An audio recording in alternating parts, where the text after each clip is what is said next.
You step into Zelith Crowspire's tidy office. The Inquisitive calls out to you. Step inside, quickly. There are eyes everywhere.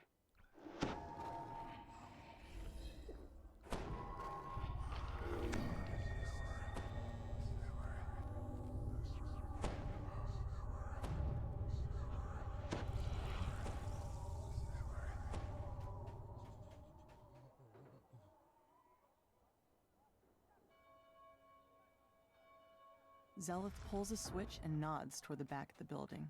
You hear the scrape of stone on stone as the concealed back door slides open. You walk out into the streets of Cogsgate. Towers loom high above, so tall they block out the night sky. Anyone who knows what's good for them will stay indoors tonight. A rain of blood has fallen here, and it's up to you to mop up the mess.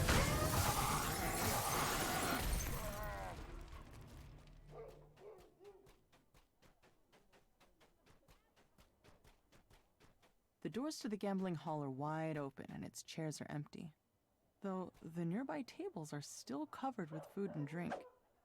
Looks like the customers left in a hurry. A chest full of coins was left here locked and untouched. This was no robbery. You can tell that there's more to this than this game. The incriminating information in this ledger will fetch a pretty price on the black market. You wonder why the murderer would be You find a crossbow bolt still lodged in the victim's side. You also notice several gashes on her palms. Something the gambling hall raised more questions about the murders than answers. As you turn to leave, you can figure the clamoring outside the building. You strike down the last of this group of Dask thugs and check to make sure there are no more nearby. Now to leave the way you came.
You push open the door to the apartment.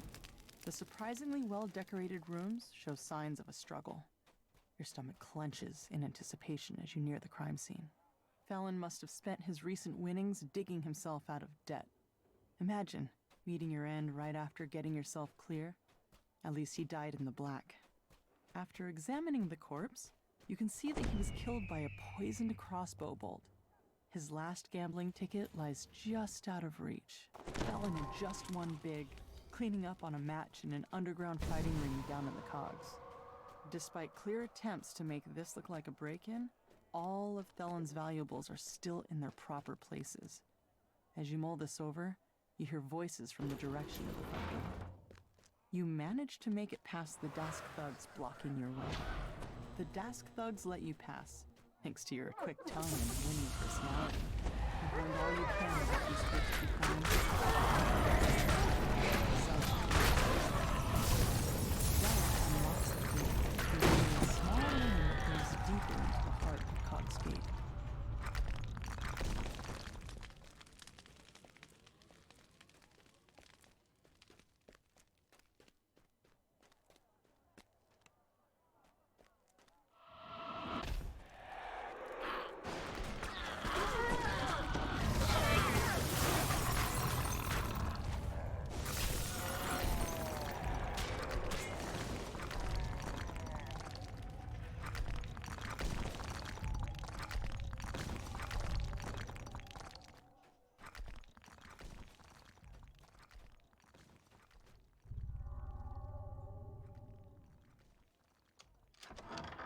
The door to the pawn shop is unlocked, just as with the other crime scenes. Inside, the shopkeeper's body lies forgotten alongside all the other cast-offs in her shop. A different body, but the same song. A crossbow bolt dipped in poison, and the palm covered in sludge. This time, a new shattered symbol of pyrotechnic symbol.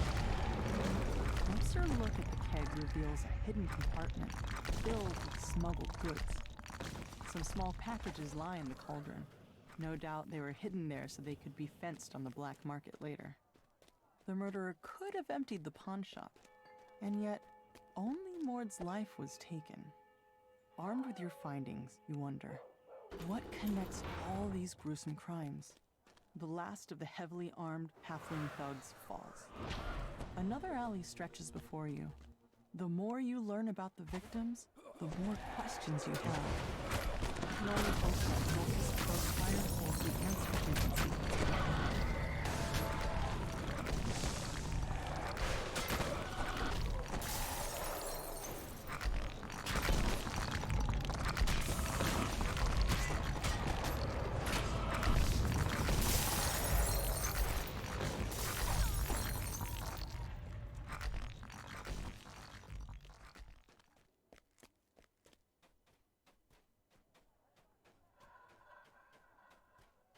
A tiefling stands before you, with a face you remember from your recent adventures.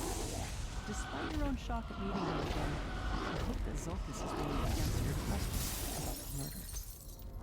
Zolkus steps through a dimension door, his face glowing with the smug triumph of a man who thinks he's won, though you're too busy dealing with his troll bodyguard to notice. The troll topples, yet another casualty of this bloody night. Now, to meet up with Zelith.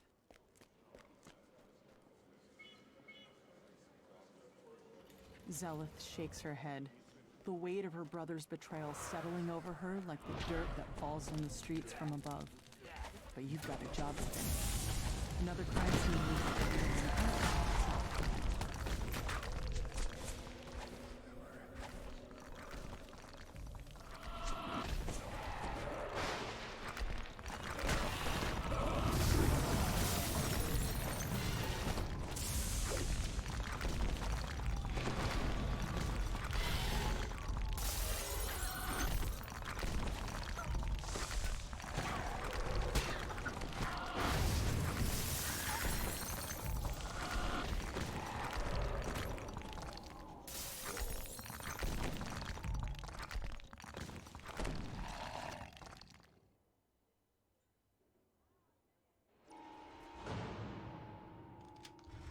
The secret door slides open, revealing a Medusa. Oddly enough, she doesn't seem surprised to see you. Instead, she motions for you to enter. You stoop down to search the contents of Nahrim's pack. Looks like he was fleeing for his life when the murderer got to him. More slashes on the palm. And this time, you see the pattern. You wonder how you could have missed such an important clue. The slashes were literally the killer's signature. Whoever did this wasn't shy about letting it go. You found a security guard in Boston, all from chemotechnic symbol. Quick glance reveals that every victim had worked for Boston. Too big of a coincidence to overlook, especially since a note in the margin was about cleaning up loose ends. That ledger told you what you needed to know. The victims all worked for Vaughn and were killed because they knew too much about his operations down in the cogs. You strike down the last of the attackers. You can't let these petty thugs hold you back, not when you're so close to the truth. You catch up with Zelith and fill her in on the clues you found so far. She points you towards an alleyway northwest of where the goblin was last seen.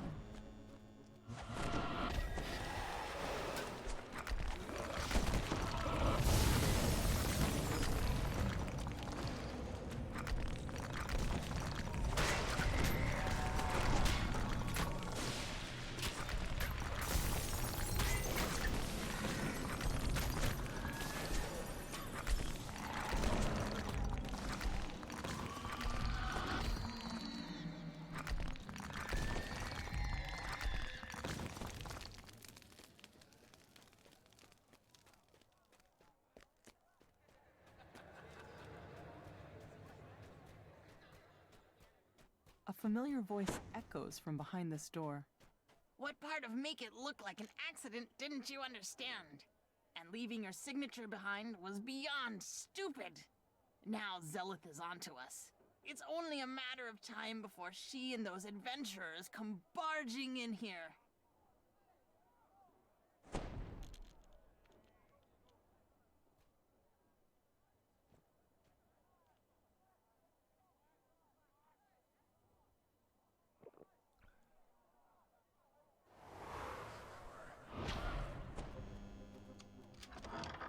I've done my part. Opening the door Get out there confirms your and suspicion. finish the job, soldier. Zolkis argues with Urt, the murderous goblin you consider.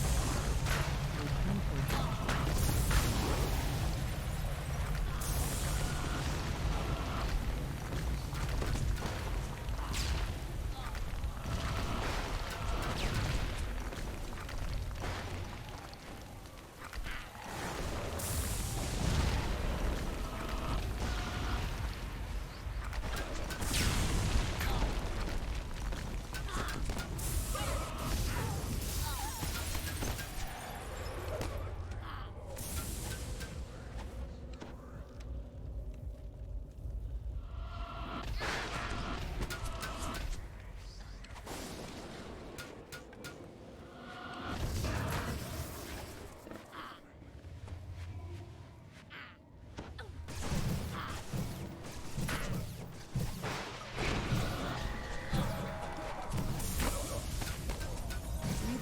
relief as the goblin falls. You set the murderer to his just reward. But as you turn to confront Zolkis, the goblin suddenly rises. Zolkis quickly casts a dimension door. The tiefling and the goblin disappear through it. Zelith shakes her head. Sometimes